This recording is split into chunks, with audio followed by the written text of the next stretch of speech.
Over the course of the last few years, specifically in television, but across the industry, we've seen a desire for marketers to shift from upper funnel metrics to outcome-based metrics. How does Mastercard enable this with its partners? Yeah. Look, I mean, at the end of the day, that is critical, right? It is critical for you when you place an ad on a TV to know whether it's having the impact that it needs to have. Otherwise, you're not sure whether you're getting the right return on investment or not. Privacy first, I think, is a mantra that most companies should start kind of living as an ethos, if Yes. you will, especially these days. For MasterCard, I think that's native to what you guys do. How are you thinking about that when you build ad products? You know, how are you bringing that privacy first mantra into place with your development and your capabilities? Yeah.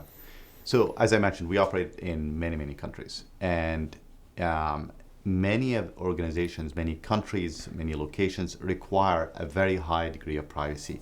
In Europe, GDPR has been in effect since 2018. We've been working on privacy enhancing technologies for years. For us, we've always believed in a privacy first approach in everything we do and how we design our solutions.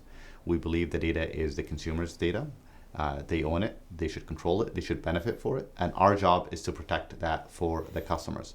We've done a lot of investments. We've acquired a company that's leading in the space, in the privacy enhancing technology space, called Trove. And everything we do is with that in mind, and that's our priority for our customers and our partners.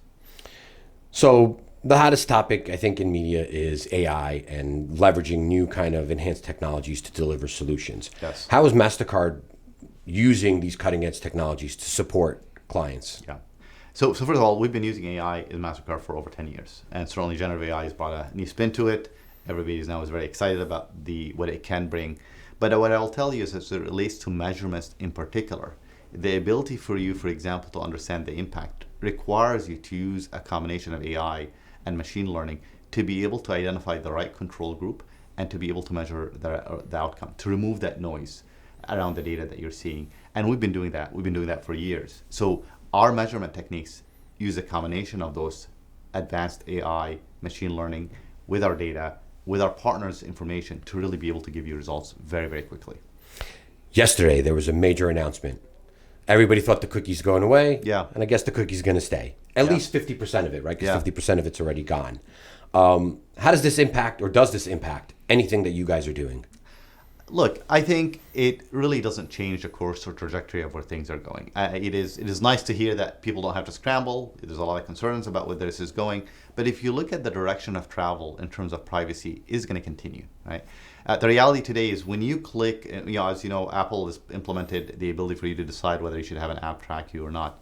If the expectation was maybe 50% of the users opt to allow an app to track them, the reality is over 90% of the customers today select that they don't want the app to track them. So the direction of travel is privacy is going to be something that is going to be a continued focus of regulators, of organizations, to give consumers control. Yes, cookie may be around for a bit longer, but we have to continue to find ways that is privacy focused and privacy first.